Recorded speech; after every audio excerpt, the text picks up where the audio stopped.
આપણે બધાએ હમણાં વાર્તા સાંભળી ને તમે મેં તમને વાર્તા કીધી હવે તમારે હું તમને વાર્તામાંથી કેટલાય ધ્યાનથી સાંભળ્યું છે બેઠેલા સાંભળજો સવિતા હા કે પ્રશ્નો આ લોકો બોલે ને તો તમને આખી વાર્તા ફરી પાછી પુનરાવર્તન થઈ જશે પહેલા તો વાર્તાનું નામ શું હતું બેટા કચેરી में जाऊंगा વેરી ગુડ उंदर ने वही लुगडू હા શું મળ્યું તું ભાઈ ઉંદરના કપડું મળ્યું તું બરાબર લુગડું નહીં બોલવાનું શું બોલવાનું કપડું બરાબર ચલો ભાઈ કપડું લઈને ઉંદર ક્યાં ગયો દર્જીના પાસે વેરી ગુડ પછી ચલો કપડામાંથી શું સીવ્યું બેટા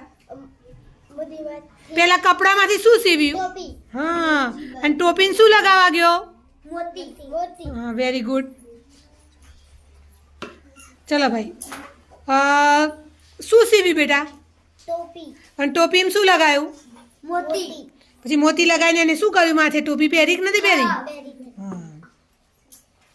ચલો હવે રસ્તામાં ટોપી પહેરીને જતો તો તે કોણ મળ્યું બેટા ડબરાવાળો ડબરાવાળો ડમરાવાળો મળ્યો શું મળ્યો ડબરાવાળો ડમરાવાળો ચલો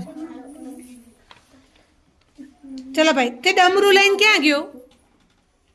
કોને ખબર છે હા ડમરું લઈને ક્યાં ગયો મેલમાં મહેલમાં ગયો રાજા પાસે ગયો ચલો ભાઈ